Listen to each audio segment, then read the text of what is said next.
주한교회 성도 여러분 안녕하세요. 신예진 전도사입니다. 10월 2일 주 만나는 하나님 앞에서 소망이 시작된다 라는 제목으로 본문은 미가 1장 8절에서 16절까지 말씀입니다. 미가 선지자는 백성들의 죄에 대한 심판을 선포합니다. 먼저는 사마리아를 향한 심판이었습니다. 1장 6절에 이러므로 내가 사마리아를 들의 무더기 같게 하고 포도심을 동산 같게 하며 또 그 돌들을 골짜기에 쏟아내리고 그 기초를 드러내며 라고 했습니다. 하나님의 심판이 사마리아에 펼쳐질 것입니다. 그리고 이어서 오늘 본문 속 미가는 이 심판이 온 유다와 예루살렘에까지 이어질 것이라고 말합니다. 9절입니다. 이는 그 상처는 고칠 수 없고 그것이 유다까지도 이르고 내 백성의 성문 곧 예루살렘에도 미쳤음이니라. 돈이 왕노릇하고 음란과 쾌락이 넘치는 이스라엘에 하나님의 심판이 선포되는 것입니다. 미가 선지자의 선포를 통해 두 가지를 묵상하고자 합니다.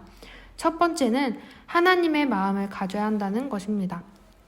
미가 선지자는 백성들의 죄악상 앞에 그리고 하나님의 심판 앞에 애통하며 애곡합니다.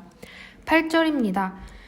이러므로 내가 애통하며 애곡하고 벌거벗은 몸으로 행하며 들깨같이 애곡하고 타조같이 애통하리니. 구약에서 애곡은 보통 굵은 베옷을 입는 것으로 표현됩니다. 그런데 미가 선지자는 벌거벗은 몸으로 행하였다고 말하고 있습니다.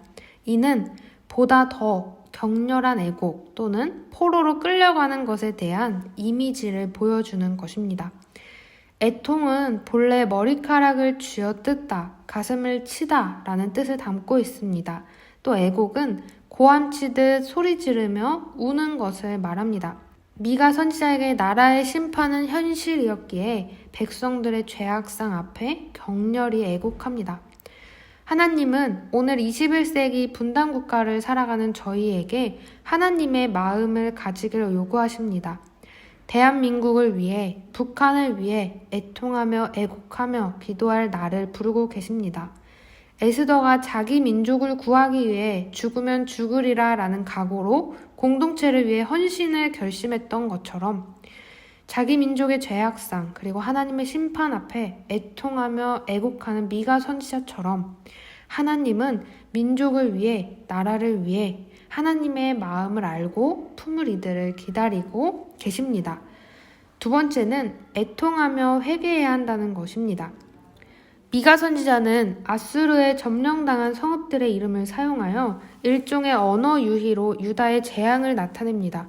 각 절에 나오는 성읍의 발음과 유사한 단어들을 사용하고 있는 모습을 볼 수 있습니다. 베들레아브라는 먼지의 성읍이라는 뜻답게 그와 비슷한 티끌에 굴렀다고 표현합니다. 사빌은 아름다움과 관련된 단어와 발음이 비슷한데 벗은 몸이나 수치와 대조됩니다. 사하나는 나오다는 뜻인데 나오지 못하게 되며 벳에셀은 도피처라는 뜻과 반대로 의지할 곳이 없게 될 것입니다. 마롯은 쓰라림이라는 뜻이 있습니다. 마롯은 근심 중에 복을 바라고 있습니다. 줌마는 라기스와 발음이 비슷합니다. 이 라기스 주민들은 싸우기 위한 병거의 말이 아닌 도망가기 위한 말을 준비하라고 합니다. 가드모레셋은 약혼한 자의 의미를 담으며 이는 아수르의 신부로 해석됩니다. 아수르는 신부와 더불어 지참금, 즉 작별하는 예물을 받게 될 것입니다. 악십은 악잡으로 기만적인, 부정직한과 발음이 비슷하여 이스라엘 왕들은 악십에게 속임을 당할 것을 말합니다.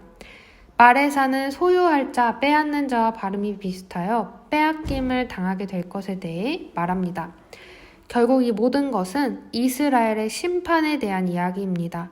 하나님의 마음을 품고 애통하며 애곡하며 외치는 메시지는 백성들의 회개를 촉구하는 것입니다.